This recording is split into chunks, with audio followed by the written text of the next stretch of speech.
சமீப காலமா அந்த ஆர்த்தி ஜெயம் ரவி இஷ்யூக்கு பிறகு எந்த நிகழ்ச்சியில் கலந்துக்கிறாம ரொம்ப நாளா இருந்தாரு. இந்த பிரச்சனைகள் போன பிறகு முதல் முறையா மேடையில் தோன்றினார் ஜெயம் ரவி. ஜெயம் ரவி வந்து கெனிஷாவோட கோவால இருக்கிறதாகவும் அந்த கார்ல வந்து ஏதோ ஒரு ஆக்சிடென்ட் பண்ணதாக அதுக்கு செலான் வந்து அந்த கார் வந்து ஆர்த்தி பேர்ல இருந்தது. ஆர்த்தி இது தெரிஞ்சு அங்க நேரம் கோவா போனதாகவும் அவங்கள பத்தி தப்பா பேசாதீங்க, அவங்கள பத்தி நான் தெரியும், நானும் அவங்களும் சேர்ந்து ஒரு ஹீலிங் சென்டர் ஆரம்பிக்க போறோம். பழைய ஜெயம் ரவி எங்க அந்த ஒரு ஆக்டிவான துருதுருப்பான சாக்லேட் பாய் மாதிரி இருக்க அந்த ஜெயம் ரவி இன்னைக்கு இல்ல அப்படிங்கறதா பலருக்கும் தோணுச்சு. அவரே ஒரு மாதிரி இருக்கிறாரு, ஹைலி டிப்ரெஷன்ல இருக்கிறாரு. 20 வருட காலத்தில் தமிழ் சினிமாவில் ஜெயம் ரவி பத்தி எந்த விதமான கிசிவோ ஒரு தப்பான ஒரு இதை வந்ததில்லை. இவங்க குடும்பம் அவங்க குடும்பம் சார்ந்து பேசிருக்காங்க, இவரும் ஆர்த்தியும் பேசியிருக்காங்க. ஆனா ஆர்த்தியை டைவர்ஸ் கொடுக்கறது ஒத்துக்கல. இவரு டைவர்ஸ் பண்ணிடுவேன் ஆகணுங்கிற ஒரு முடிவில் இருக்கிறார். அதனால அவர் அப்ளை பண்ணிருக்காரு. அப்ப இன்னும் ஒரு முறை பேச்சுவார்த்தை நடந்தும் அந்த பேச்சுவார்த்தை தோல்வியில் தான் முடிஞ்சிருக்கு.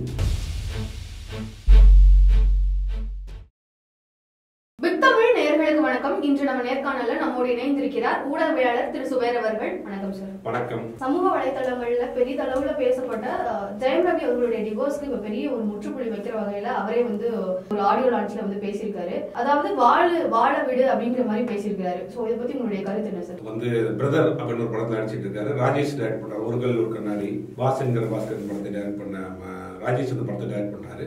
அந்த படத்துல ஜெயம் ரவி நடிக்கிறார். அந்த படத்தினுடைய ஆடியோ லான்ச் நடந்துச்சு. சமீப காலமா அந்த ஆர்த்தி ஜெயம் ரவி இஷ்யூக்கு பிறகு எந்த நிகழ்ச்சியில் கலந்துக்கிறாம ரொம்ப நாளா இருந்தாரு. இந்த பிரச்சனைகள் போன பிறகு முதல் முறையா மேடையில் தோன்றினார் ஜெயம் ரவி. அதுலதான் வந்து என்னன்னா சில படத்தை பத்திர சில விஷயங்கள் பேசினாரு.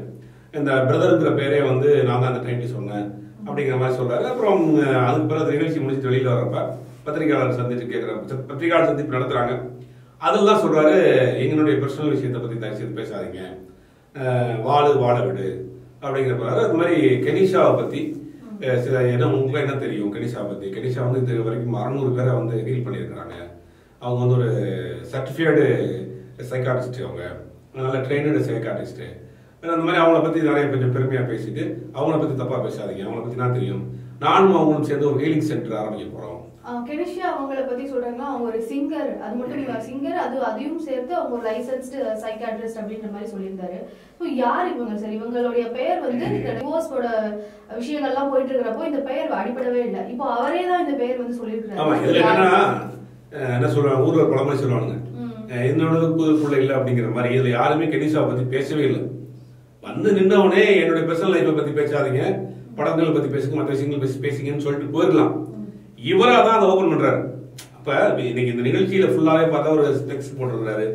ஒரு மன சோர்வுல இருக்கிற மாதிரியான அவருடைய தோற்றம் தெரியுது. குரல்ல ஒரு சின்ன ஒரு நடுக்கம் இருக்கு, ஒரு கிளாரிஃபை இல்லாம இருக்கிறார். அதாவது என்னன்னா பழைய ஜெயம் ரவி எங்க அந்த ஒரு ஆக்டிவான துருதுருப்பான அந்த ஒரு சாக்லேட் பாய் மாதிரி இருக்க அந்த ஜெயம் ரவி இன்னைக்கு இல்ல அப்படிங்கறத அந்த ஸ்கிரீன்ல பாக்குறப்ப பலருக்கும் தோணுச்சு. அவர் ஒரு பேச்சுல ஒரு கிளாரிட்டி இல்ல, அவரே ஒரு மாதிரி இருக்கிறாரு, ஹைலி டிப்ரெஷன்ல இருக்கிறாரு. அந்த மாதிரியான ஒரு சூழ்நிலையிலும் கூட பல இடங்கள்ல பையனை கோட் பண்ணி பேசுறாரு. பையன் வந்து இந்த படத்துல நான் டான்ஸ் பண்ணியிருந்தேன், உன்னால ஆட முடியலையா, நீ வயசாச்சான்னு கேட்டா அதுக்காக போய் ட்ரெயின்மெண்ட் வந்து திருப்பி ஆடுனேன் அப்படிங்கிற மாதிரி நிறைய அந்த பையன் மேல ஒரு பெரிய அஃபெக்ஷனா இருக்கு. அதை வந்து அங்க கோட் பண்றாரு. மற்றபடி பர்சனல் விஷயங்கள் பேசாதீங்கன்றாரு. சொல்லிட்டு அவரே கெனிஷாவை பத்தி பேசாதீங்கன்னு அவரே சொல்றாரு. சமீப காலமா ஒரு முக்கியமான ஒரு மேகசீன்ல இந்த ஜெயம் ரவி கெனிஷாவை பத்தின ஒரு பெரிய ஒரு புலனாய்வு கட்டுரையே போட்டாங்க. அதாவது இவர் வந்து ஜெயம் ரவி வந்து கெனிஷாவோட கோவால இருக்கிறதாகவும் அந்த கார்ல வந்து ஏதோ ஒரு ஆக்சிடென்ட் பண்ணதாக அதுக்கு செலான் வந்து அந்த கார் வந்து ஆர்த்தி பேர்ல இருந்தது, செலான் போனதாகவும் ஆர்த்தி இது தெரிஞ்சு அங்க நேரம் கோவா போனதாகவும் ஒரு பெரிய ஒரு இன்வெஸ்டிகேஷன் பண்ணி அந்த விஷயங்கள்லாம் போட்டிருந்தாங்க. இந்த அதோடு நிறைய பேர் பேசிதான் நம்மளும் அதை பத்தி பேசியிருந்தோம்.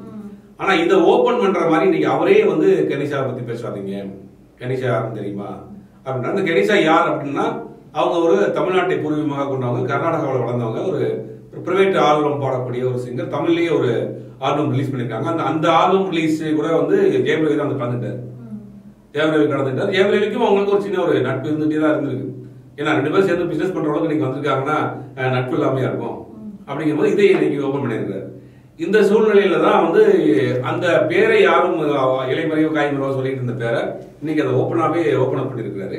2 பேரும் சேர்ந்து பயணம் பண்ண போறோம், எங்களை வாழ விட்டுங்கிற மாதிரி நிறைய விஷயங்கள் சொல்லியிருக்காரு. அதுதான் சார். இப்போ இந்த ஹீலிங் சென்டர் வந்து நாங்க ஃபியூச்சர்ல வந்து ஆரம்பிக்க போறோம். இதை யாராலையும் தடுக்க முடியாது, யாரும் நினைச்சாலும் எதுவும் செய்ய முடியாது. நாங்க கண்டிப்பா ஃபியூச்சர்ல வந்து ஹீலிங் சென்டர் ஆரம்பிக்க போறோம் அப்படின்னு சொல்லியிருக்காரு.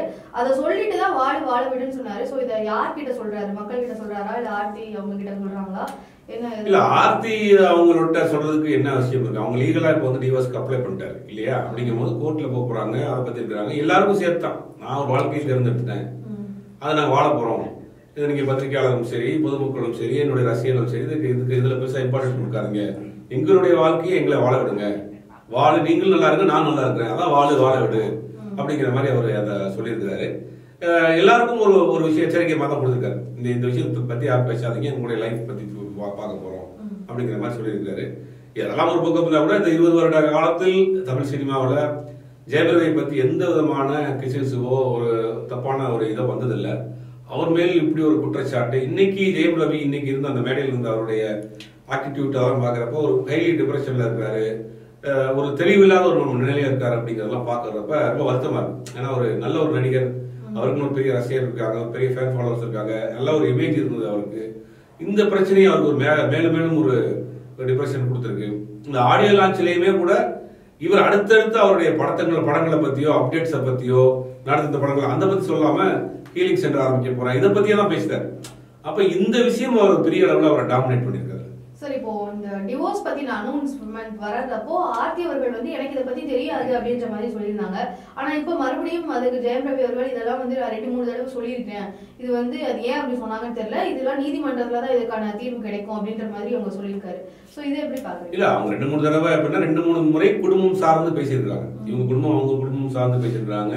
இவரும் ஆர்த்தியும் ஜெயம் ரவியுமே பேசியிருக்காங்க. ஆனா ஆர்த்தியை டைவர்ஸ் கொடுக்கறது ஒத்துக்கல. அதுதான் பிரச்சனை. இப்ப ஆர்த்தி டைவர்ஸ் கொடுக்கறதுக்குள்ள கொடுத்துருந்தாங்கன்னா மியூச்சுவல் டைவர்ஸ் ஆயிருக்குமே, 2 பேரும் மியூச்சுவலா நாங்க டைவர்ஸ் பண்ணிக்கணும் அப்ளை பண்ணிருப்பாங்க. பட் ஆர்த்தி இது டைவர்ஸ்க்கு ஒத்துக்கல. இவரு டைவர்ஸ் பண்ணிடுவே ஆகணுங்கிற ஒரு முடிவில் இருக்கிறார். அதனால இவர் அப்ளை பண்ணிருக்காரு. அப்ப 2-3 முறை பேச்சுவார்த்தை நடந்தும் அந்த பேச்சுவார்த்தை தோல்வியில் தான் முடிஞ்சிருக்கு. அதனாலதான் இவர் கோர்ட்டுக்கு போயிருக்காரு. நீங்க உங்கள்கிட்ட பேசி எந்த பயனும் கிடையாது, நான் லீகலா டைவர்ஸ் வாங்கிக்கிறேன்னு அவர் கோர்ட்டுக்கு போயிருக்காரு. இவங்க முடியாதுங்கிறாங்க. இப்ப கோர்ட்டுக்கு போனப்ப 2 பேரையும் கூப்பிட்டு வச்சு பேசி ஒரு கவுன்சிலிங் நடத்துவாங்க. அதுல என்ன முடிவு எட்ட போகுதுங்கிறது லீகலா நீங்க வரக்கூடிய செய்தி தான் தெரியும். சரி, இப்போ ஜெயம் ரவி அவர்களுக்குன்னு ஒரு பெரிய ஃபேன்ஸ் இருக்காங்க, அவருடைய படங்களுக்குன்னு ஒரு எதிர்பார்ப்பு இருக்கு. சோ இவருடைய இந்த பர்சனல் லைஃப்ல இருக்கக்கூடிய ஸ்ட்ரகிள்ஸ் வந்து அவருடைய படங்கள்ல ஏதாச்சும் பாதிப்பு ஏற்படுமா? இல்ல படங்கள்ல பாதிக்கும்னா இந்த படம் ஒன்று பாதிக்காது. பிரதர் படம் வந்து பெருசா பாதிக்காது. அடுத்தடுத்த படங்கள்ல இவர் எப்படி கதையை சூஸ், ஏன்னா இவர் வந்து ஒரு கதையை தேர்ந்தெடுக்கக்கூடிய மனநிலையில இருக்காரா அப்படிங்கிற விஷயங்கள்லாம் இருக்கு. அடுத்தடுத்து ஒரு லைஃப்ல நடந்துட்டு போறக்கூடிய விஷயங்களா இருக்கு. ஏன்னா இந்த மாதிரியான ஒரு சிக்கல்ல மாட்டிருக்காரு, பெரிய ஹை டிப்ரெஷன்ல இருக்காரு, அந்த மாதிரியான விஷயங்கள்லாம் தொடர்ந்து இருக்கு இல்லையா. அடுத்தடுத்த படங்கள்லாம் அதனுடைய ரிஃப்ளெக்ட் தெரியும். இந்த படம் இருக்கிறதுக்கு வாய்ப்பு இல்லை. ஏன்னா ஆல்ரெடி ஒரு காமெடியா படம் பண்ணக்கூடிய ஒரு டேரக்டர், நல்ல படம் நிறைய பண்ணியிருக்காரு, ஹிட் படங்கள் கொடுத்துருக்காரு. அப்படிங்கும்போது இந்த படத்துக்கு ஒரு எதிர்பார்ப்பு இருக்கு. ஹாரி ஜெயராஜ் போட்ட பாட்டு 2-3 பாட்டு பெரிய ஹிட், அப்படி இந்த படத்துக்கு ஒரு எதிர்பார்ப்பு இருக்கு.